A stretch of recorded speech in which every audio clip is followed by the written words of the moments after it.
नमस्कार. मराठवाडा नेता यूट्यूबमध्ये आपलं मनपूर्वक हार्दिक स्वागत आहे. सामाजिक, राजकीय, शैक्षणिक, कृषीविषयक, सांस्कृतिक अशा वेगवेगळ्या लोकांच्या आपण यूट्यूबला मुलाखती घेत आहोत, ज्यात शिवराज पाटील चाकूरकर, परवाच काय झाडी काय डोंगरवाले बापू, JM Waghmare sir, Ransubhe sir, माजी मंत्री संभाजीराव, रमेशप्पा कराड, तसेच शेतीमधले काही नुकतंच आमच्या भादा तालुक्याची एक मुलगी ज्यांनी चित्रपटामध्ये काम केलंय, शास्त्रीय संगीत, अशा वेगवेगळ्या लोकांच्या मुलाखती आम्ही आतापर्यंत प्रसारित केलेल्या आहेत. मग आज आपण मुलाखत घेत आहोत एक देश पातळीवरचं आगळं वेगळं व्यक्तिमत्व, ज्यांचं नावातच रत्न आहे आणि रत्न आणि लाल रत्न आणि सोनाग्रा असं एक आगळं वेगळं व्यक्तिमत्व, ज्यांनी आपल्या कार्यातून खरं म्हणजे मी त्यांचा परिचय करून देणं म्हणजे काय सूर्याचा चांदण्याने किंवा ताऱ्याने परिचय करून दिल्यासारखं आहे. आणि आज ते MIT ला लातूरला आले असताना मी त्यांना विनंती केली की सर, आपण एक 30 मिनिटाची मुलाखत आमच्या यूट्यूबला जर दिली तर तुमच्या विचारामुळं आमचे सबस्क्रायबरही वाढतील.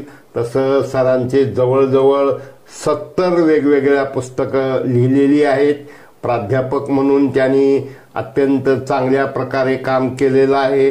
रामेश्वरला ते अनेक वेळा आलेले आहेत. साहित्य, कला, सांस्कृतिक क्षेत्रात त्यांचं खूप मोठं योगदान आहे. आणि आज आपण भेटत आहोत रतनलालजी सोनाग्रा यांना. नमस्कार. नमस्कार सर. तसं बोलायचं म्हटलं तर आपल्याकडे तासनतास पुरणार नाही. आपलं एक साधारणतः 30 मिनिटाची आपली मुलाखत असावी. तर आपले प्रमुख पुस्तकं कोणकोणती आणि काय, एक 4-5 मिनिटात आपण ते सांगावं. मराठवाडा नेत्यांनी ही माझी मुलाखत घेतली आहे याबद्दल मी प्रथम त्यांचं अभिनंदन करतो. एका परिश्रमी माणसानं वेगवेगळ्या ठिकाणाहून येऊन वर्तमानपत्र चालवणं ही किती अवघड गोष्ट असते मला माहिती आहे. याचं कारण मी आयुष्यभर वर्तमानपत्रच काढलेली आहेत. जवळजवळ 7 वर्तमानपत्र मी काढलेली आहेत. माझं 58 साली पहिलं वृत्तपत्र ज्यावेळी मी शाळेत 10वीत होतो त्यावेळी मी संयुक्त महाराष्ट्राच्या लढ्यासाठी काढलं. त्या काळात संयुक्त महाराष्ट्र लढ्याचं एकच वर्तमानपत्र होतं, त्याचं नाव होतं संयुक्त महाराष्ट्र पत्रिका. ते ज्या लोकांनी चालवलं, 2 मित्रांनी, त्या 2 मित्रांनी एवढीच पत्रिका होती. आणि मग माझं वर्तमानपत्र जेव्हा निघालं तर मी एकदम संयुक्त महाराष्ट्राच्या बाजूनं प्रचार हिरिरीनं सुरू केला होता. अगदी पहिल्यांदा माझ्या वर्तमानपत्रावर ओळ होती, महाराष्ट्र मेले तरी राष्ट्र मेले, मराठ्या विना राष्ट्र गाळा न चाले, खरा वीर वैरी पराधीनतेचा, महाराष्ट्र आधार या भारताचा. ही ओळ पहिल्यांदा मी शिरोभागी त्याच्यात घातली. काही दिवस ते चाललं वर्तमानपत्र, कारण माझं त्यावेळी वय नव्हतं, त्यामुळे माझ्या नावानं डिक्लेरेशन नव्हतं. तर ते मी माझ्या एका मित्राला महाराष्ट्राच्या प्रचारासाठी मी वर्तमानपत्र काढलं. आणि माझं वय नव्हतं, माझं वय 18चं त्यावेळी होतं, 10वीत होतो. तर माझ्या एका ब्राह्मण मित्राच्या नावावरती मी ते वर्तमानपत्र काढलं. लक्ष्मीनारायण रोहिवाल त्याचं नाव. तर त्याला त्याच्या नावानं, तो माझ्यापेक्षा 2 वर्ष मोठा होता, त्याच्या नावानं डिक्लेरेशन मला मिळालं. पण ते राजस्थानीच. मग लोक म्हणायचे आपण महाराष्ट्र लोकही करणं. तर मला त्यावेळी खूप आश्चर्य वाटत. मी म्हणालो, अरे महाराष्ट्रात आपण राहतो आहोत, महाराष्ट्राची संस्कृती, मराठी माणसं यांच्याशी आपण एकरूप झालं नाही तर कोण होणार. आणि दुसरी गोष्ट, आपण एकरूप होतो म्हणूनच आपण टिकून आहोत. तर तुम्ही असं काय म्हणता की काय उपयोग आहे. आणि म्हणून त्यावेळी महाराष्ट्राच्या बाजूनं मी वृत्तपत्र काढलं. मग कॉलेज जीवनामध्ये गेल्यावरती पुन्हा एक वृत्तपत्र काढलं, त्याचं नाव होतं लोकयुग. लोकयुग हे पूर्वी युगांतर कम्युनिस्ट पक्षाचं ज्यावेळी होतं तसं लोकयुग त्यांचं होतं, पण ते बंद पडलं होतं. तर मला लोक शब्दाविषयी खूप आस्था होती की लोकांचं राज्य आलं पाहिजे. लोकशाही म्हणजे लोकांकडून लोकांनी निवडलेलं असं राज्य. मग लोकांच्या बाजून आपण लढाई करायचं म्हणून लोकयुग म्हणून ते मला डिक्लेरेशन मिळालं. त्याच्यावरती मी संयुक्त महाराष्ट्राच्या लढ्याचं प्रतीक असलेलं जे त्यावेळेच्या फ्लोरा फाउंटनवर पुतळा उभा केला कामगार शेतकऱ्याचा, त्याचं चित्र मी लोगो म्हणून छापलं. आणि विंदा करंदीकर यांची ओळ होती की रक्ता रक्तातील कोसळत भिंती मानवाचे अंती एक गोत्र, ही ओळ माझ्या वर्तमानपत्रावर लोगो म्हणून छापली. तेही 2-2.5 वर्ष वृत्तपत्र चाललं. त्याच्यानंतर मी आणखीन वृत्तपत्र चालवलं, कारण अभिव्यक्त होणं, लोकांच्यापर्यंत विचार जाणं आणि लोकांच्यामध्ये जागृती करणं हे माझ्या मनातलं एक ज्याला म्हणतात मोठं ध्येयासारखं वाटतं. आता आपण ध्येय शब्द आहोत, त्यावेळी ध्येय नव्हतं, इच्छा होती खूप की असं लोकांचं भलं व्हावं, लोकहित व्हावं. आणि मग मी खूप ठिकाणी भाषणं देत असे, बोलत असे, नाटकात काम करीत असे. पण हेतू हा की लोकांची चळवळ चालवावी, लोकांचे विचार पुढे जा, आणि गोरगरिबांचा विचार हा माझ्या मनात हा नक्की होता. त्यामुळे मला कधी कधी वाटतं की लवकर क्रांती व्हावी, या देशात समाजवाद व्हावा. तर असंच एका समारंभाला मला बोलावलं. मला वाटलं की त्या ठिकाणी हजारो लोक जमलेले असतील आणि मग समाजवादाचा जय जयकार असेल. आणि मी जेव्हा भाषणाला गेलो, सायकलीवर आम्ही 2 मित्र गेलो, तर ते म्हणले, हो काय तुम्ही, त्या माणसाने तो हो म्हणला असेल तुम्हाला, पण त्याची काही नाही तिथे आणि सभाही नाही. आम्ही रात्री परत आलो, 12 वाजले. आणि विचार केला की याचा अर्थ असा माझ्या मनातली तळमळ होती की बाबा कशी क्रांती व्हावी, आणि मला सगळी क्रांतीची स्वप्न पडत असत. त्यानंतर मी कॉलेजमध्ये गेल्यावरती प्रबुद्ध नायक नावाचं वृत्तपत्र काढलं.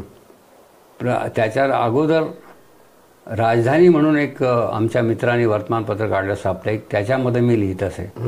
राजधानीनंतर शिदोरी जे मुखपत्र होतं काँग्रेसचं, त्याचा मी संपादक झालो.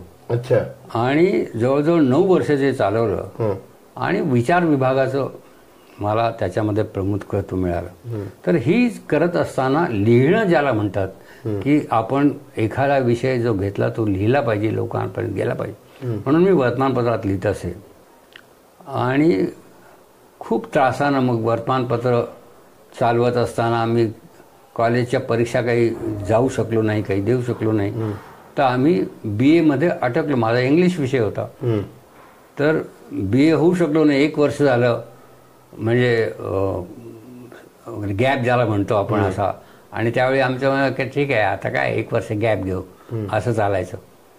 पण मग शेवटी मला वाटायचं की एकदा आपण ते BA करून टाकावं. मग मी परीक्षेला बसलो आणि झालो. मग मी आग्रह केला की आम्ही BA झालो, आता आम्ही शिकलो, आता मी सगळं आम्ही BA. पण त्याच्यानंतर मी ताबडतोब MA ही केलं. MA मध्ये मला पहिला वर्ग मिळाला, एक्सटर्नल बसलो होतो. मोठी त्याच्यामध्ये संघर्षाची भूमिका आहे की त्या काळामध्ये लहानपणी लग्न होत असत. माझं लहानपणी लग्न झालं होतं. आणि मी कॉलेजात असताना घरी बायको आली होती, तर मी कधी विद्यार्थिनीकडे पाहतही नसे कॉलेजमध्ये. आणि मग ते म्हणायचे, हा फार आगाव आहे, हा पाहत नाही आपल्याकडे. माझ्या घरात सुंदर बायको आहे, त्याला काय माहिती. प्राचार्यांचं माझ्यावरती फार प्रेम. पण सगळ्यात महत्त्वाचं माझं लिहिणं, माझं बोलणं हे प्राचार्यांना फार आवडलं. आणि पहिल्यांदा मी युवक महोत्सवाला माझी निवड झाली दिल्लीच्या. असं करीत करीत कॉलेज जीवनात मी सगळं लिहायला लागलो. कॉलेज जीवनातलं हे वर्तमानपत्र सगळं चाललं. पुढे मला प्राध्यापकाची नोकरी मिळाली आणि मला दुसरीकडे जावं लागलं. आणि मग ते मी वर्तमानपत्र माझं लोकयुग, आमचे नगरचे नगराध्यक्ष नवनीत बार्शीकर होते, त्यांनाही एक वर्तमानपत्र हवं होतं. मी त्यांना विनामूल्य ते देऊन टाकलं की तुम्ही चालवा, मी आता नोकरीला लागलो. माझे एक मित्र पूरकर म्हणून होते, तेही त्यांना काही नोकरी वगैरे नव्हती. तुम्ही म्हटलं बघ तू संपादक म्हणून काम कर, माझा पगार तू घेत जा. काही दिवस ते होते आणि पुढे ते दैनिक म्हणून चाललं नगरला. पण या दरम्यानच्या काळात मी पहिलं एक नाटक लिहिलं, कारण मला इलेक्शनचा जो अनुभव होता त्या अनुभवातून जनतेशी भेट माझी घडवा हे नाटक लिहिलं. आता जनतेशी भेट घडवा म्हणजे काय, एक फार विलक्षण प्रसंग मला माझ्या याच्यात आला. निवडणुकीत उभे असताना काही मजुरांना मी म्हटलं की अरे ते आमच्या याला मतं द्या बरं का. शेका पक्षाचे उमेदवार उभे होते त्यावेळी. ते म्हणजे अहो काय 6 महिन्यापूर्वी तर दिली, घडी घडी कशाला मतं मागता राव. म्हणजे त्यांना काही घेणं देणं नव्हतं त्या लोकांना. मग एकदा माझ्या निवडणुकीच्या प्रचारार्थ मी उंच डोंगरावरती धनगर वस्तीत गेलो. त्या धनगर वस्तीमध्ये सगळी धनगर मंडळी राहत होती. तर मी त्यांना म्हणालो की इलेक्शन आहे, अमुक आहे आणि आता मी उभा आहे, माझी खूण आहे. तर ते धनगर मंडळी म्हणाली की आम्हाला काय माहीत नाही इलेक्शन वगैरे काय. तर मी म्हटलं हो देशाला स्वातंत्र्य मिळालं. ते म्हणलं काय की बा आम्हाला तर काही कळलं नाही हो, कारण ते तसेच वरती राहत होते, आम्हाला काय माहीत नाही. आणि हा दाहक अनुभव होता की यांना इलेक्शन माहीत नाही, यांच्याकडे कधी कुणी गेलं नाही. एक धनगर मनुष्य श्रीगोंद्यात खाली राहत होता आणि माझ्या मित्राचा दोस्त होता. तो म्हणला की आमची वस्ती वरती आहे. तर मी यांच्यासाठी आता त्यावेळी सर नव्हतो, मी साहेबासाठी म्हणे त्या लोकांना सांगितलं तर ते सगळी मतं देतील म्हणून आम्ही रात्री गेलो डोंगरावर. जीप रात्री कुठेतरी खबदाळात घातली, खूप त्रासानं वरती गेलो आणि मी त्यांना म्हणले की बा मला मतं द्या तुम्ही, असं असं आहे. मग मी त्यांना समजून सांगितलं की राज्य बदलतं, त्याच्यामुळे निवडणुका होतात तुमच्या बाजूनं. ते म्हणले आता काय की बा आम्हाला काय कळलं नाही, पण तुम्ही आलात, कुणी आतापर्यंत आलं नाही इथे, तर आमची मतं तुम्हाला मिळतील. सूर्य इकडचा तिकडं होईल पण आमचं मत काही बदलणार नाही, तर आम्ही येतो. म्हटलं ठीक आहे.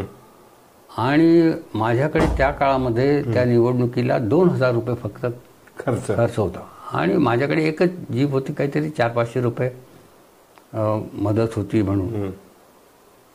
निवडणुकीचा दिवस आला. माझे काही ठिकाणी एजंट होते, माझ्या भाषणाला जे खुश होते तेवढेच. आणि बाकी मी काय करायचं, चौकात भाषणं घ्यायचं, कारण बाकीची मंडळींचे प्रत्येकाची जातीची गल्ली होती, त्यांची वस्ती होती. मग भारसकर मातंग वस्तीत सभा घ्यायचे, ते दुसरे शिंदे होते ते त्यांच्या वस्तीत सभा घ्यायचे, तिसरे एक ढोर होते ते तिकडे सभा घ्यायचे. मी आपल्या गावाच्या चौकात जाऊन उभे राहायचं आणि मजमा लावण्यासारखे भाषणं करायचं. तर त्यामध्ये कसं झालं की ज्या दिवशी निवडणूक होती मी असं सगळीकडे फिरत होतो की प्रत्येक केंद्रामध्ये जाऊन ती काय काय व्यवस्था आहे पाहणं. मी जेव्हा त्या मतदारसंघातल्या त्या सेंटरवर गेलो तेव्हा ते जे पोलिंग ऑफिसर आहे ते धावत आले. ते म्हणजे बरं झालं साहेब तुम्ही आला. काय झालं? ते म्हणायचे डोंगरावरचे ते सगळे धनगर आले लाईनीनं बसले सकाळपासून. ते म्हणतात ते पोरगं कुठे आहे जे आमच्याकडे आलं होतं, त्याला आम्हाला शिक्का मारायचा आणि त्याशिवाय जात नाही, कारण ते तुम्ही काही कराल पण आम्ही त्याला वचन दिलेलं. आणि सगळे लाईनीत बसले होते. आता मी खूप थकलेलो होतो. तर मी त्यांना सांगितलं की असं करा, माझी खूण आहे ना, सायकल आहे, त्याच्यावरती तुम्ही शिक्का मारा आणि तो मला होईल. ते म्हणले मग हा साहेब काय म्हणतो ते तुमचं दिसत नाही आम्हाला काय नेमकं काय. त्यांना समजून सांगितल्यावरती ते गेले आणि त्यांनी ते शिक्के मारली. पण याच्यातून अनुभव असा आला की लोकांना स्वातंत्र्य, लोकशाही याचा काही ठिकाणी पत्ताच नाही. मग याच्यावरती मी नाटक लिहिलं की जनतेशी भेट माझी घडवा. ती जनता कुठे आहे, ज्याच्या नावावरती तुम्ही राज्य करता ती जनता कुठे आहे. आणि मग जनतेचा शोध लागत नाही. मग त्याच्यावर सरकार कमिटी नेमतं की ही जनता कोण आहे. तर असं मजेशीर ते नाटक लिहिलं, त्याचा प्रयोग झाला आणि मग पुढे तर खूप ते गाजलं दलितांची रंगभूमी. मग पहिलं लेखन माझं नाटक होतं जनतेचं. त्याच्यानंतर मग दुसरं जे होतं तेही नाटकच होतं. कारण मला काय वाटतं की नाटक हा प्रकार आहे, वाचू शकतो, करू शकतो, लिहू शकतो, शाळेत होऊ शकतो आणि त्याच्यामुळे प्रचार जास्त होऊ शकतो. म्हणून पहिल्यांदा ती जी कृती आहे ती नाट्यकृती होती. आणि त्याच्यानंतर मग एक एक पुस्तकं, माझ्या लेखांची पुस्तकं. त्यानंतर डॉक्टर आंबेडकरांच्या सगळ्या चळवळीशी माझा संबंध आल्यामुळे डॉक्टर आंबेडकर विषयक फार महत्त्वाची पुस्तकं. आणि त्यातलं एक महत्त्वाचं पुस्तक म्हणजे निखाऱ्यावर भाजलेल्या माझ्या मुलांनो, ही डॉक्टर आंबेडकरांची आत्मकथा मी तयार केली. त्यांच्या शब्दामध्ये आंबेडकर मांडले. ते निखाऱ्यावर भाजलेल्या माझ्या मुलांनो याच्यामध्ये कल्पना अशी होती की बाबासाहेब कार्यकर्त्यांना समजून सांगतात की आपल्याला कसा लढा दिला पाहिजे. तर याचं प्रत्यक्ष गंमत अशी झाली की चिटणीस नावाचे एक प्राध्यापक होते, ते खूप आजारी होते आणि बाबासाहेबांचे सहकारी होते. त्यांना भेटायला मी गेलो. तर अगदी शेवटच्या दिवशीच बहुतेक ते असेल आणि त्यांनी सांगितलं मला की मी तुम्हाला बाबासाहेबांची एक खास आठवण सांगतो आणि ती तुम्ही कसा याचा उपयोग करता येईल पहा. की बाबासाहेबांनी हॉस्टेल केलं विद्यार्थ्यांच्या शिक्षणाकरता आणि त्या हॉस्टेलमध्ये अभ्यास करण्यासाठी खूप बाबासाहेब आग्रही असत.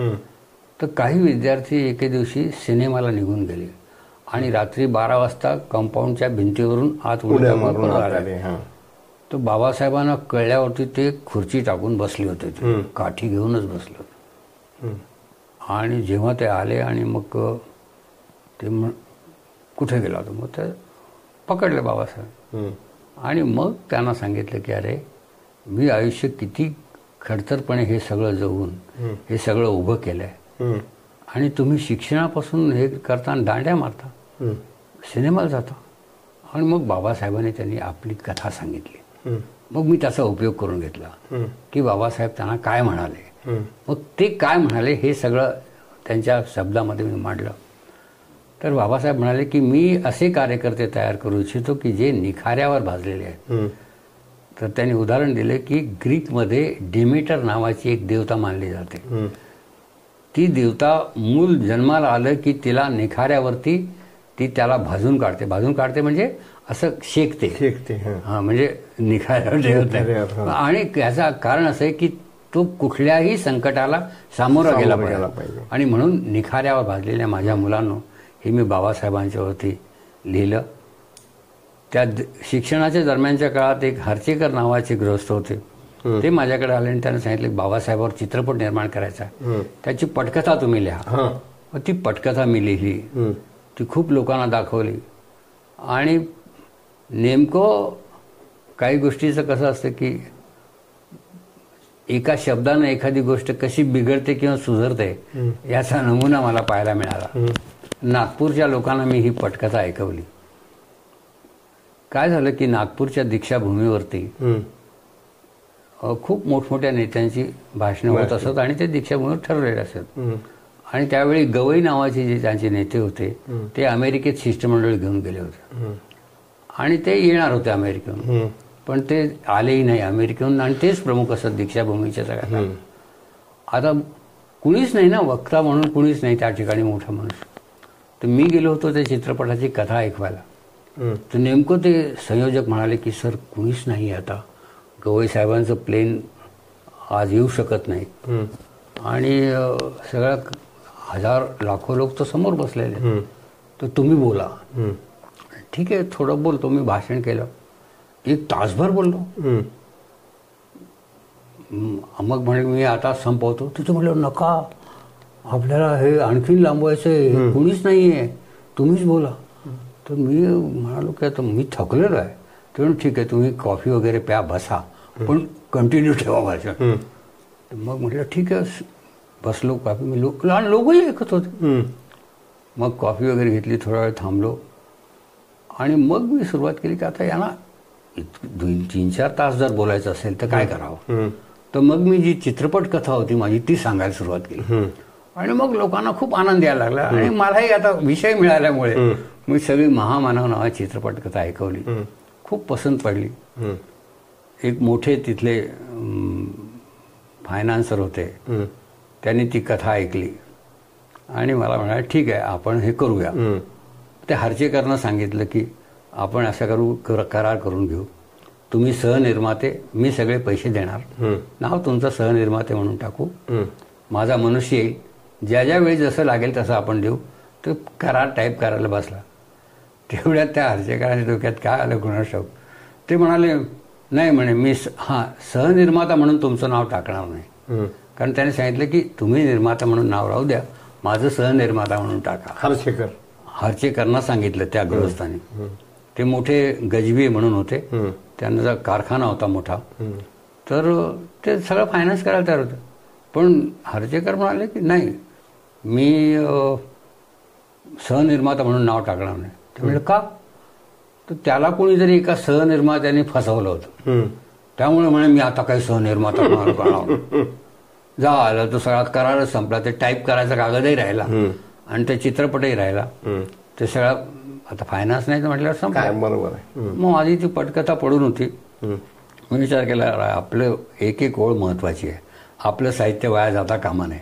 मी त्या महामानवाचं स्क्रिप्टचं नाटक करून टाकलं आणि ते प्रसिद्ध करून टाकलं. बरं. ते महामानव या नावानं प्रसिद्ध केलं. त्याच्यानंतर आणखीन एक प्रसंग असा आला की साहित्य लिहिणं हे देखील किती कधी करावं लागतं.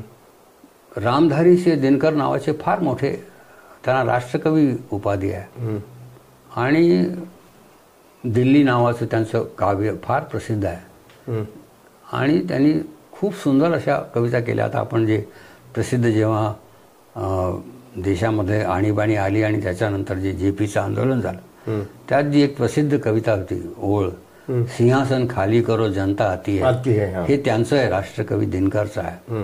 तर त्यांच्या खूप अशा महत्त्वाच्या ओळी आहेत. तर अशा महाकवीने एक पुस्तक लिहिलं, त्याचं नाव आहे संस्कृती के 4 अध्याय.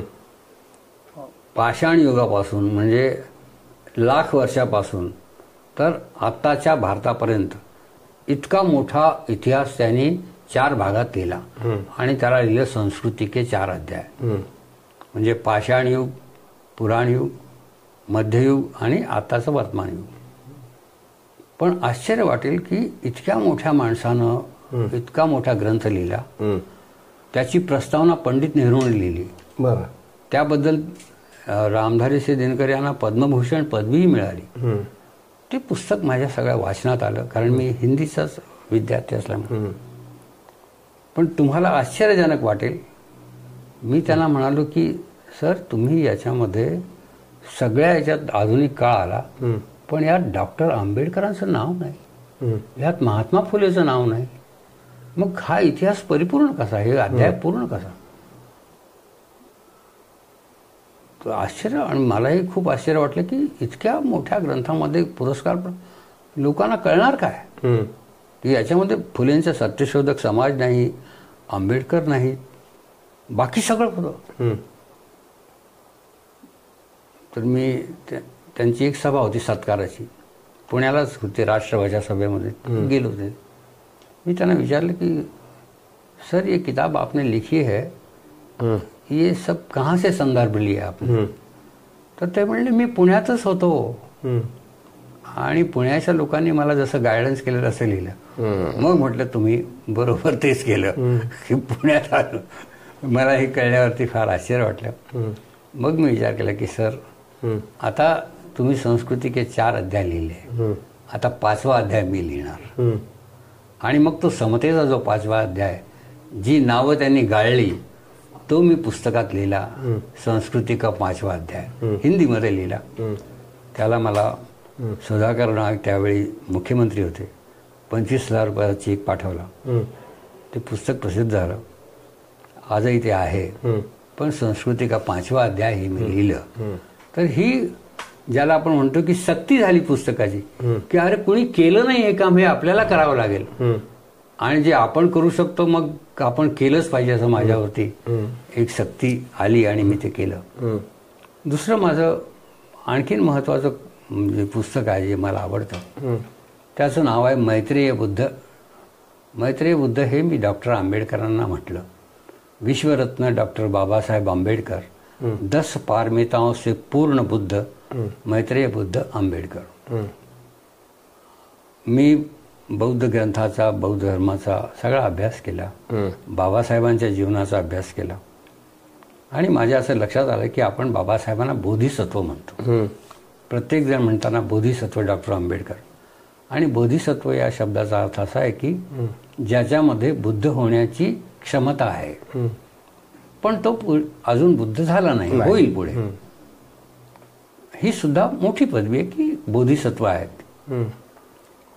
पण माझ्या असं लक्षात आलं की बाबासाहेब क्षमता असलेली नाही, त्यांनी ते सिद्ध केलंय आणि त्यांना ते बुद्धत्व प्राप्त झालंय. मी याच्यामध्ये अवतार कल्पना वापरत नाही, कुणीही अवतार घेत नाही आणि अवतार काही करत नाही. परंतु बुद्ध पुरुष निर्माण होऊ शकतो, विचारी पुरुष निर्माण होऊ शकतो, बुद्धत्व कुणालाही प्राप्त होऊ शकतं. आधीच्या काळातही खूप बुद्ध झाले आणि नंतरही होतील. पण या 2500 वर्षाच्या काळामध्ये भगवान बुद्धानंतर कुणी बुद्ध झाला नाही का, तर मग माझ्या लक्षात आलं की त्याचे गुण काय असतात बुद्ध होण्याचे. तर त्याच्यामध्ये असं होतं की ज्यांनी एक पारमिता म्हणजे परमोच्च गुण, एक पारमिता जरी पूर्ण केली तरी तो बुद्ध होतो. अच्छा. मग अशा ज्या कथा आहेत त्याच्यामधून असं कळलं की दान पारमिता, की एखाद्याने सर्वस्व दिलं, दान देऊन टाकलं. तर मी विचार केला की दान पारमिता जर बाबासाहेबांच्या जीवनात लावली तर काय होतं. तर मग लक्षात आलं की अरे बाबासाहेबांनी तर सर्वस्व दिलं. वामनदादा कर्डकांनी आपल्या कवितेत म्हटलं की माझ्या भीमाची लेखणी कशी होती आणि माझ्या भीमाने त्याचंच दान हे लोकांना केलं, विचारांचं दान केलं. मग बाबासाहेबांनी काय काय दान केलं. तर मग माझ्या लक्षात आलं की गांधी को प्राणदान, देश को संविधान, बहुजनों को धम्मदान. म्हटलं जगात सर्वात मोठं धम्मदान असतं आणि 5000 वर्षाच्या जगाच्या इतिहासामध्ये 5 लाख लोकांना एकाच वेळी बौद्ध धर्माची दीक्षा देणं हे 5000 वर्षाच्या ज्ञात इतिहासात कुठेही घडलं नाही. आणि बाबासाहेबांनी ज्या क्षणी 5 लाख लोकांना बुद्धत्वाचं, बौद्ध धर्माचं जे दीक्षा देण्याचा कार्यक्रम केला, त्याच्याच नंतर मला असं वाटलं की ते बुद्ध झालेले आहेत. आणि तो क्षण मी माझ्या पुस्तकात असा दाखवला, तो पकडला मी की बाबासाहेबांनी प्रथम जी दीक्षा घेतली ती भिक्खू चंद्रमणीकडून घेतली. त्यांनी अभिवादन केलं त्यांना, भिक्खू चंद्रमणींनी त्यांना दीक्षा दिली, त्यांनी बुद्धाच्या प्रतिमेला अभिवादन केलं आणि मग लोकांना म्हणाले आता मी तुम्हाला दीक्षा देतो. तेव्हा बुद्धाच्या लक्षणामध्येच एक गोष्ट आहे की बुद्धानं जो पुढचा बुद्ध होईल त्यांनी बुद्धाचं तत्वज्ञान तर सांगावंच, पण त्याच्यामध्ये स्वतःचं देखील काही गोष्टी ज्या महत्त्वपूर्ण आहेत त्या नवीन द्याव्यात. आणि बाबासाहेबांनी 22 प्रतिज्ञा या ॲड केल्या, नवीन दिल्या. आणि म्हणून ज्या क्षणी ते म्हणाले की आता मी तुम्हाला दीक्षा देतो, कारण मी घेतलेला आहे, मला मिळालेला आहे, आता मी तुम्हाला देतो, तो क्षण बुद्धत्वाचा आहे. आणि बाबासाहेबांना मग मी मैत्रेय बुद्ध म्हटलं. तर त्याचा ग्रंथ जेव्हा 1000 रुपये किमतीचा खूप चांगला छापला, पण लोक म्हणाले किंमत जास्त आहे. माझे एक मित्र आणि ज्यांना हे सगळं तत्वज्ञान किंवा हे जाणीव होती त्याने ते पुस्तक बार्टी या संस्थेतर्फे विकत घेतलं. त्याच्या 2000 प्रती घेतल्या त्यांनी आणि त्या दीक्षाभूमीवर ठेवल्या. 1000 रुपयाचं पुस्तक हे 150 रुपयाला त्यांनी दिलं. शासनाकडची जी योजना होती की चांगली पुस्तकं आपण घ्यावीत आणि लोकांना कमी किमतीत द्यावी. एका दिवसात सगळ्या प्रती संपल्या. तर तो एक मोठा ग्रंथाचा भाग. आणि मला त्याचा आनंद आहे की बाबासाहेबांनी 10च्या 10 पारमिता पूर्ण केल्या. की ज्या सर्वोच्च गुण आहेत, एक जरी पूर्ण केला तरीही बुद्ध होतो, तर इथे 10 पूर्ण केलेले आहेत. ते बोधिसत्व नाहीत, तर ते बुद्धत्व प्राप्त झालेले ज्ञानी आहेत आणि आधुनिक काळातले मैत्रेय बुद्ध आहेत. कारण मैत्रीभाव, मेत्ता ही बुद्ध धर्मातली फार महत्वाची गोष्ट आहे. त्याच्यानंतर यातून मला खूप फायदा झाला. त्यातून मी संपूर्ण कबीर मराठी काव्यात आणला. कारण बाबासाहेब 3 लोकांना गुरु मानत होते, बुद्ध, कबीर आणि फुले. बुद्धाविषयी माहिती खूप आहे, फुलेंच्या विषयी महाराष्ट्रात आहे, पण कबीराविषयी महाराष्ट्रामध्ये फारशी अशी माहिती मराठीमध्ये उपलब्ध कमी होती. मी कबीरवाणी संपूर्ण मराठी काव्यात केली. आणि तीही छापली. 1500 रुपये किमतीचं हे पुस्तक आहे. पण हे पुस्तक देखील त्याची पहिली आवृत्ती संपली.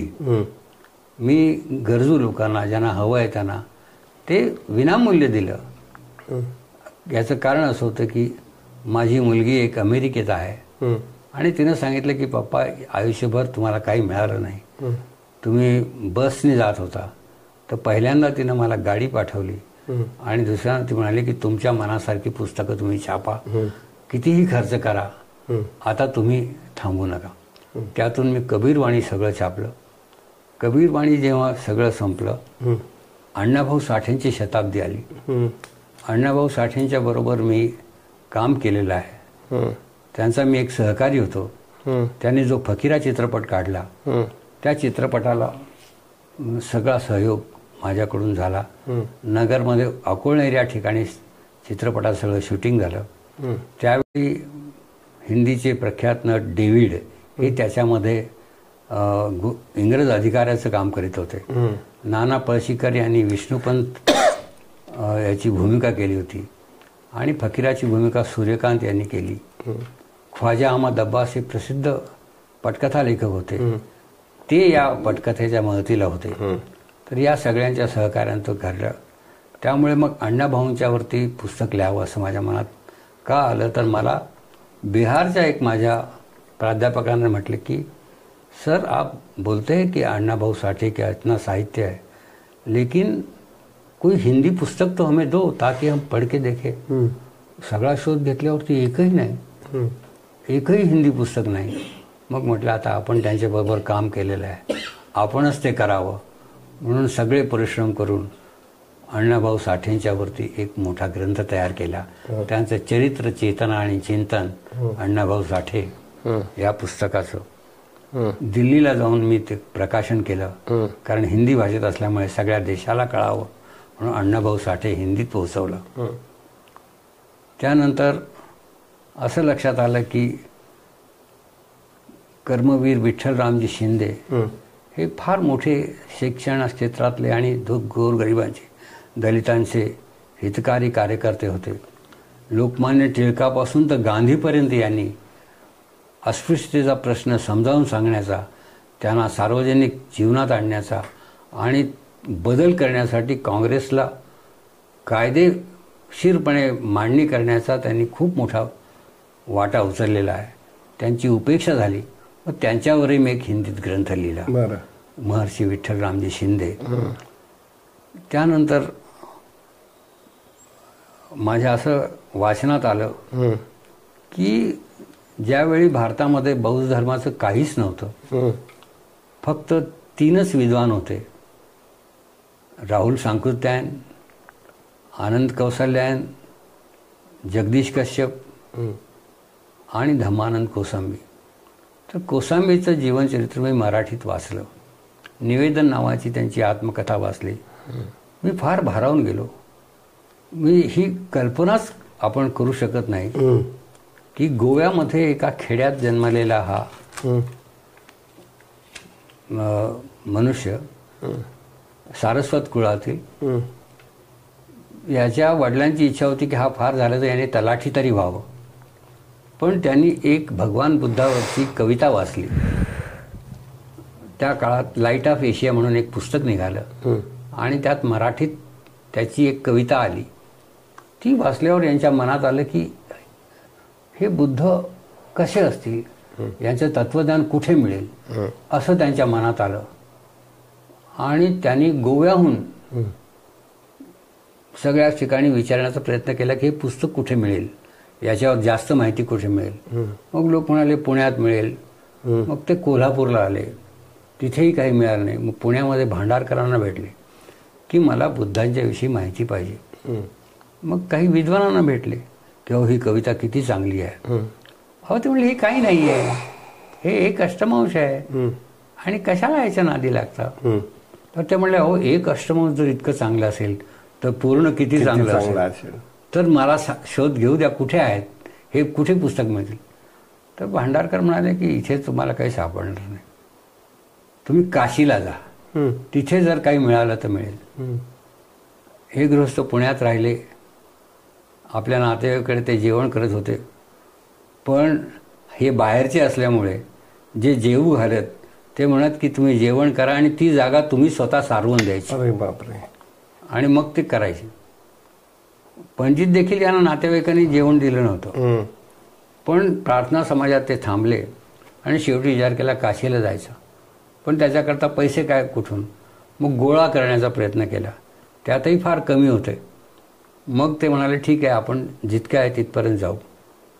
आणि आपली सगळी वस्तू त्यांनी तिथल्या पिऊनला देऊन टाकल्या आणि काशीला गेले.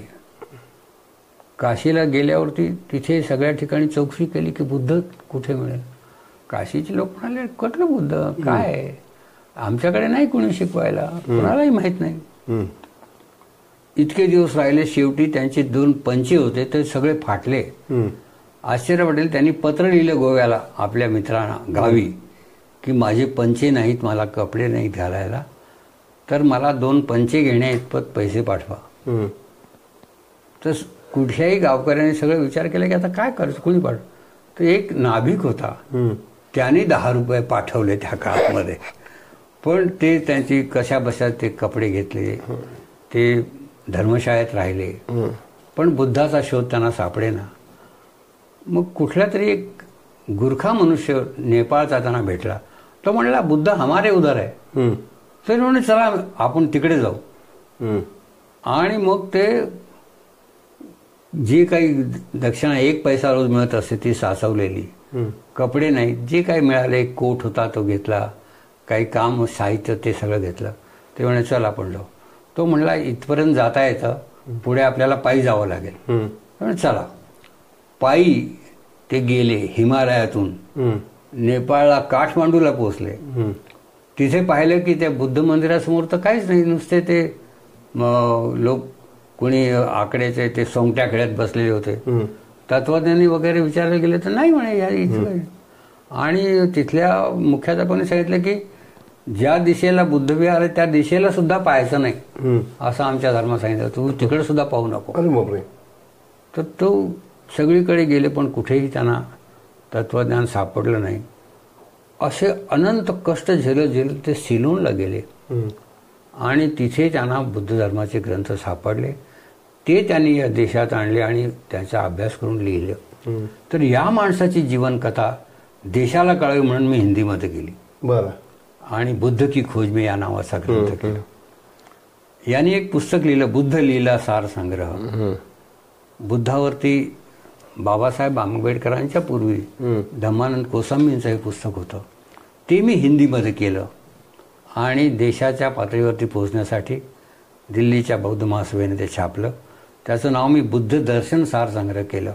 याचं कारण असं की बुद्ध लीला सार संग्रह लिहिलं असतं तर ते रामलीलासारखं वाटलं असतं.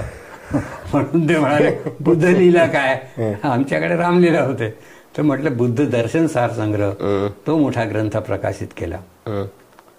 अशा प्रकारे हे सगळं जे साहित्य यात्रा आहे ही अत्यंत अपरिहार्यतेतून, व्यक्तीच्या प्रेमातून, त्यांच्या परिश्रमातून, त्यांच्या जीवनातून, की हे जीवन लोकांच्यापर्यंत गेलं पाहिजे, यातून हे झालं.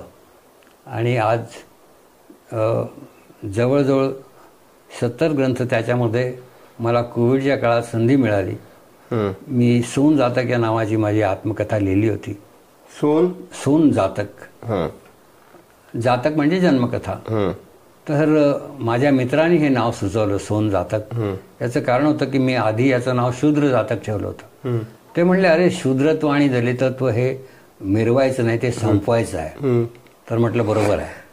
मग म्हणे तुझं हे नाव बदल आणि आडनावाचं सोन जातक हे ठेव. ते मला आवडलं आणि मी ते ठेवलं. आणि ते विचारही महत्वाचा आहे की दलितत्व ही मिरवण्याची गोष्ट नाही, मिटवण्याची गोष्ट आहे. हे संपवायचं आपल्याला. दलितत्व संपवायचं आहे, शूद्रत्व संपवायचं आहे. आणि मग माझी जी मुलगी छोटी अमेरिकेत गेली, तिला हे पुस्तक इंग्रजीमध्ये वाचायला मिळालं कारण याचा इंग्रजी भाषेतही अनुवाद झाला होता. ती म्हणाली पप्पा तुम्ही हे लिहिलं पण तुम्ही कॉलेजच्या जीवनापर्यंतच लिहिलं, आमचा नंबर कधी यायचा. तर त्या छोट्या मुलीचा प्रश्न बरोबर होता. तुम्ही म्हटल्यावर त्याच्यात याच्यानंतर इतक्या घटना घडल्या मला कळल्या की त्याला मला खूप पुस्तकं लिहावी लागतील, तेव्हा माझी आत्मकथा पूर्ण होईल. तर ते म्हणले येऊ द्या ना, मग आमचा नंबर तर येऊ द्या. आणि कोविडच्या काळात मला संधी मिळाली, म्हणजे मला घरातून बाहेर जाणं बंदी केली होती. मग मी माझ्या आत्मकथेचे 14 भाग लिहून काढले. पहिलं सोन जातक, दुसरं मित्र जातक, तिसरं विद्या जातक, चौथं लोक जातक, 5वं सार्थ जातक. त्याच्यानंतर पुढे जे होतं ते फुले जातक, बुद्ध जातक, भीम जातक, कला जातक, चित्रजातक अशी सगळी मालिका 14 शेवटचं बुद्ध जातक लिहिलं आणि ते संपवलं. तर हा असा साहित्याचा प्रवास चालत आला. तर ही गोष्ट देखील अपरिहार्य झाली की हे लिहावं लागलं की आमचा नंबर कधी येणार. आणि मग ही सक्ती ज्याला आपण म्हणतात की लोक कधी कधी विचारतात की साहित्य लिहायला काय करावं लागतं, कसं तुमचं वातावरण असतं, कसे बसता, कुठे लिहिता, जागा काय, प्रेरणा काय. तर मग त्यांना सांगतो की काही नाही रे बाबा, कसली प्रेरणा, कसलं काय साहित्य आणि कसलं जागा सुंदर एकांत वगैरे काही नाही. मी तर कुठेही हॉटेलात जरी असलो आणि एक कागदाचा तुकडा असला तरी ते लिहून काढतो. कारण वर्तमानपत्रात लिहिणं म्हणजे लेख लिहिण्यासाठी सुद्धा मला घाई असे की प्रेसमध्ये मॅटर द्या की मग ताबडतोब कुठेही बसून लिहित. तर म्हटलं काही प्रेरणा नाही आणि काही असा भाग नाही की स्फूर्ती कशी मिळाली असं काहीच नाही. हे सगळं मनातली जी अपरिहार्यता आहे, सक्ती आहे एका प्रकारे की आपल्याला हा कुरूप समाज बदलायचा आहे. तर साहित्याचं जे कारण आहे की साहित्य तरी का लिहायचं, तर मला एक फार सुंदर, मला गोष्टी ऐकायचाही फार नाद आहे, भाषणं करण्याऐवजी ऐकण्याचा खूप नाद आहे. पण मी खूप ऐकत गेलो प्रत्येक ठिकाणी. तर मी कॉम्रेड शिव वर्मा यांचं भाषण एकदा ऐकलं. कॉम्रेड शिव वर्मा हे त्यावेळी 90 वर्षाचे होते आणि त्यांची दृष्टीही अंध झाली होती. पण ते चंद्रशेखर आझाद, भगतसिंग, सुखदेव, राजगुरू यांच्याबरोबर होते. आणि त्यांनी एक आठवण सांगितली, ती आठवण मी आपल्याला सांगू इच्छितो की साहित्य म्हणजे काय.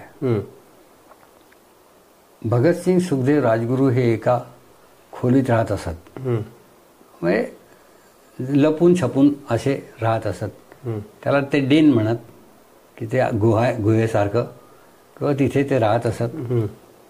तर राजगुरूने एकदा एक कॅलेंडर आणलं. ते एका स्त्रीचं कॅलेंडर होतं, सुंदर स्त्रीचं कॅलेंडर. आता आपल्याला माहिती आहे की कॅलेंडर काढताना सुंदर स्त्रीच लोक काढतात. एक कॅलेंडर असं मिळालं. पण यांनाही कॅलेंडर हवं होतं आपल्या कामाकरता. तर त्याने ते कॅलेंडर आणून आपल्या खोलीत लावलं.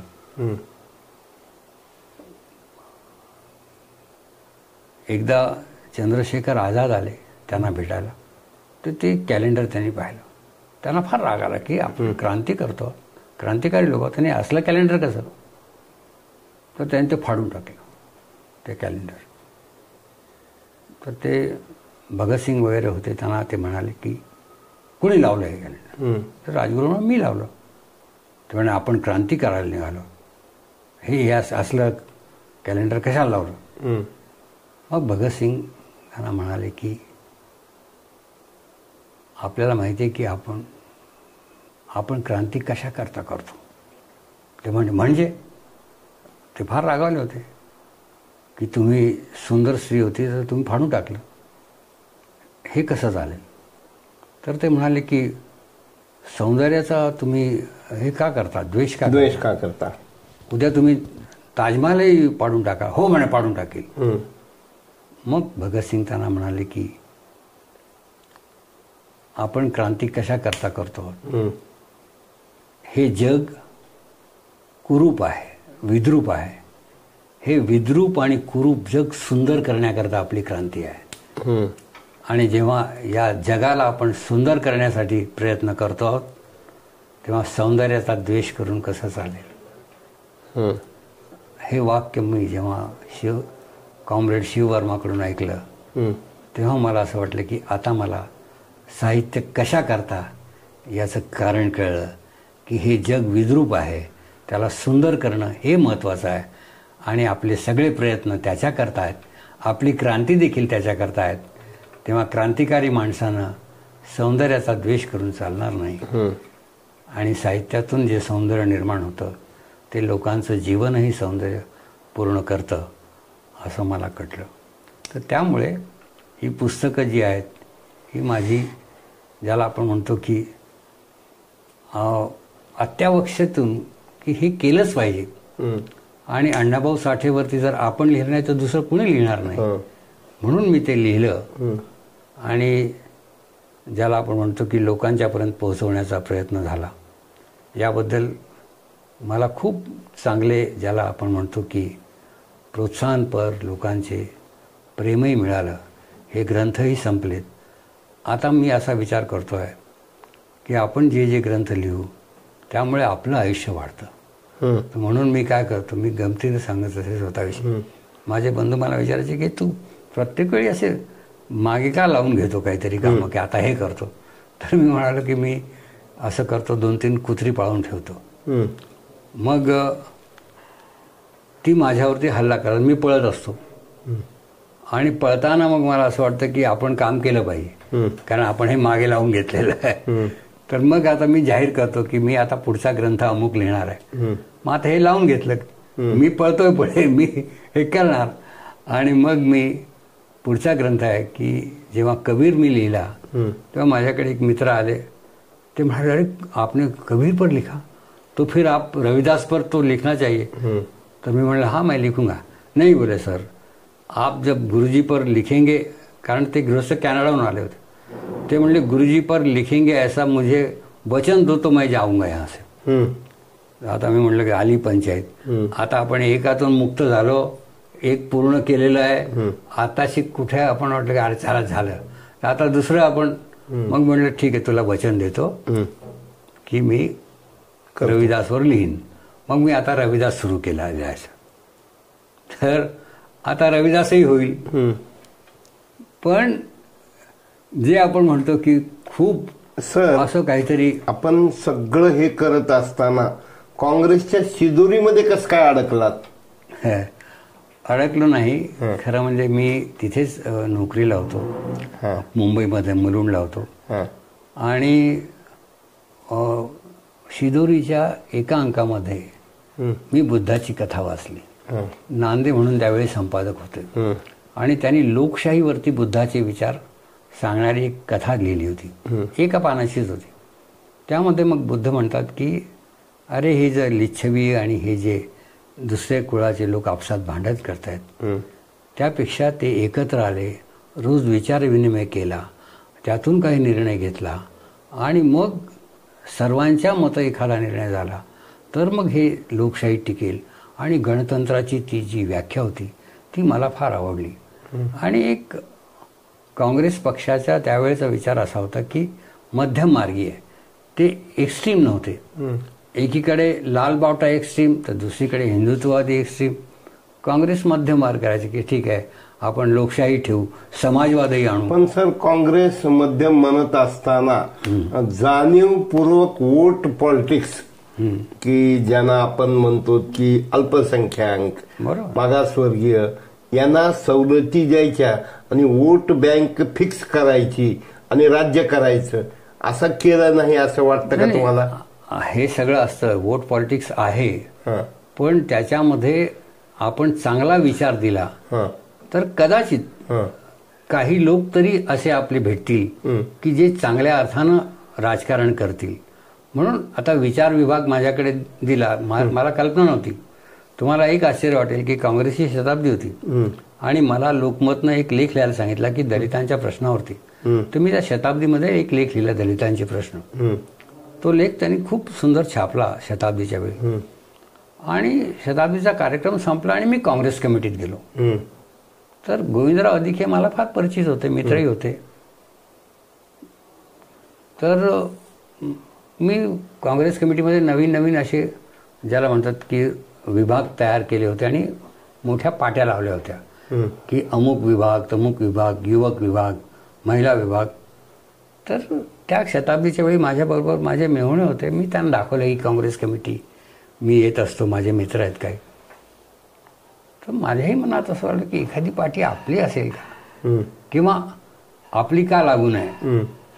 पण जसं जरा पुढे गेलो तर मला एका खोलीवरती माझ्या नावाची पाटी दिसली.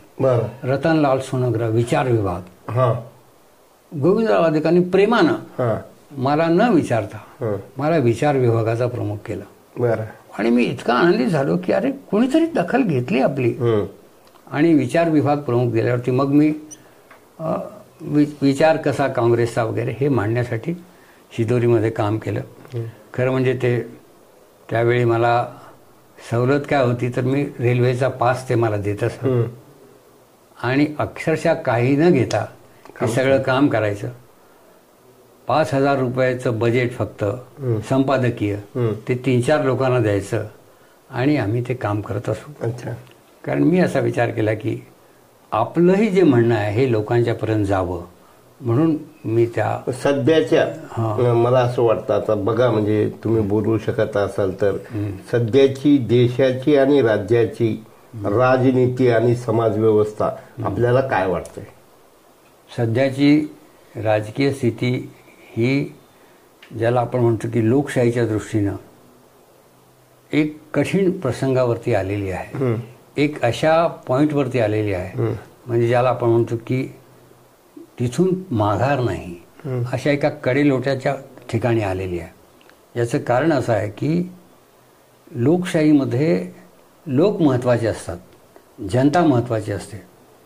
पण आता लोकांनी असं लक्षात ठेवलेलं आहे की लोकांची मतं आपल्याला कसं घेऊ शकतात त्याला वोट बँकेचं राजकारण आपण म्हणूया.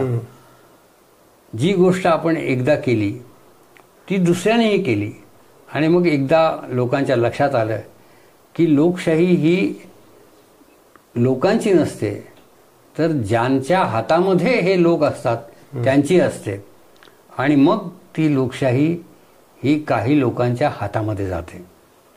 आजची स्थिती मला खूप ज्याला आपण म्हणतो की एका अर्थानं बदल घडतोय परंतु तो बदल उलट्या दिशेनं घडतो की काय अशी शंका व्हावी अशी आहे की लोकशाहीमध्ये मी असा विचार करतो की कधीही एकतंत्री कारभार चालत नाही.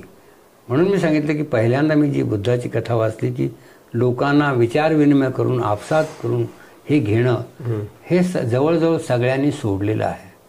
सर्व पक्षांनी जवळजवळ सोडून दिलेलं आहे की लोकांना काय सांगायचं हे आपणच करू आणि मग सांगायचं की लोकाग्रहास्तव. जसं पूर्वी चित्रपटावरती एक पाटी यायची. मला नाही वाटत की एखाद्या चित्रपटगृहाच्या मालकाला सांगत होत की हा पुढच्या आठवड्यात तो चित्रपट ठेव. तो काय म्हणायचा लोकाग्रहास्तव दुसरा आठवडा. तर आता लोकांनी अशा खोट्या पाटा लावायला सुरुवात केली की लोकाग्रहास्तव आम्ही हे राज्य करतो आहोत.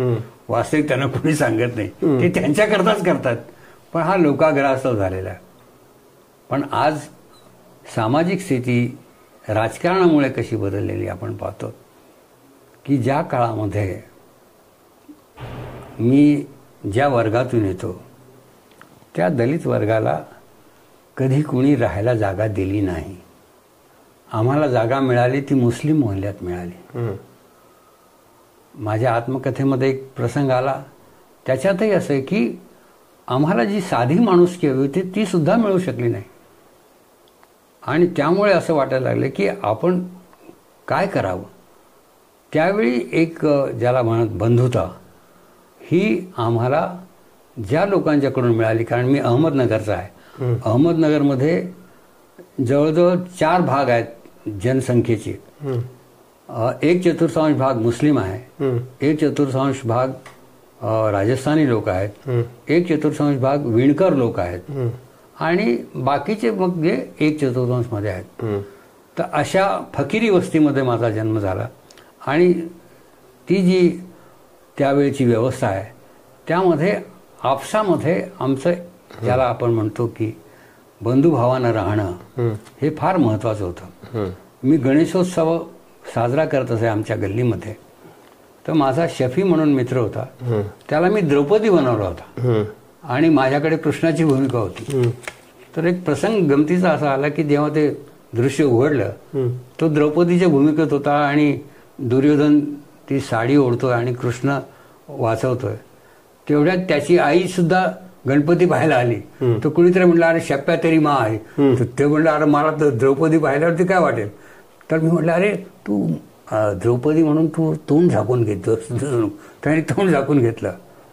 तर ते म्हटलं अब मेरे को जाने दे. तर म्हटलं शप्प्या गणपती नाराज हो जाएगा असा का फिर राहता. तर गणपती असो सगळे सण असो आम्ही सगळे लोक एकत्रितपणे करायचो आणि नगरमध्ये एक सौहार्दाचं एकतेचं वातावरण होतं. ज्या 12 इमामचे जे डोले उठायचे तर 12 इमामची सवारी उठवण्याचा मान पहिला हा हिंदूला मिळत असे आणि त्यांनी खांदा गेल्यावरती मग तर 12 इमाम जात. तर हे जे सौहार्दाचं वातावरण पाहत होतो, या निवडणुकीच्या राजकारणामुळे ते सगळं सौहार्द नष्ट करून टाकलेलं आहे. आणि जी माणसं एकमेकाशी भेटत होती, प्रेमानं बोलत होती, ती आता एकमेकाकडे संशयानं पाहतात. हे फार दुःखदायी आहे. आणि ह्याची जाणीव मला फार होते, कारण हा एकात्मतेचा धागा आम्ही प्रत्यक्ष आमच्या जीवनात अनुभवलेला आहे. आणि म्हणून मला असं वाटतं की रयत कुठलीही असो, प्रजा कुठलीही असो, त्यातला एखादाही भाग जर असंतुष्ट असला, दुःखी असला, तरीही राज्यकर्त्यांना ते शोभादायक नाही. ही एक महत्त्वाची बाब मला असं वाटतं. पूर्वीच्या काळी असं म्हणतात की जो गावाचा सरपंच असेल, पाटील असेल, तो संध्याकाळी सगळीकडे चक्कर मारायचा गावात आणि पाहायचा की सगळे लोक जेवले की नाही, आणि मग तो जेवण करायचा. तर ही जी एक सर्व लोकांच्या सुखामधली जी दृष्टी आहे, ती आपण गमावली की काय असं मला वाटू लागलं आहे. पण तरीही मला असं वाटतं की अंधार कितीही असला तरी शेवटी प्रभात होणारच आहे. आणि म्हणून मला सुरेश भटांची ओळ फार सुंदर वाटते की उषक काळ होता होता काळ रात्र आली, अरे पुन्हा आयुष्याच्या पेटवा मशाली. ही कविता आपल्याला पुन्हा पुन्हा ज्याला म्हणतात अंमलात आणावी लागेल. सिंहासन खाली करो जनता आती है, हे एकदाच नाही अनेकदा करावं लागेल. रामधारी सिंह असो, सुरेश भट असो, हे सातत्यानं जिवंत आहेत. आणि जोपर्यंत असे विचार जिवंत आहेत, तोपर्यंत भारतीय लोकतंत्र देखील जिवंत राहील अशी मला खात्री वाटते. धन्यवाद सर. खूप चांगले विचार अत्यल्प काळात आपण आम्हाला कमी वेळामध्ये सांगितलात.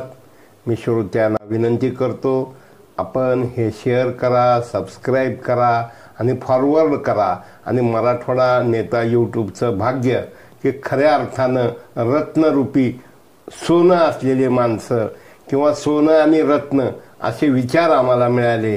मग बुद्ध कळाला, नंतर अण्णाभाऊ साठे कळाले, कबीर कळाला, असे अनेक अमूल्य अशा प्रकारचे विचार आपण सांगितलात. त्याबद्दल मी मराठवाडा नेता यूट्यूबतर्फे आपलं मनपूर्वक आभार मानतो. नमस्कार.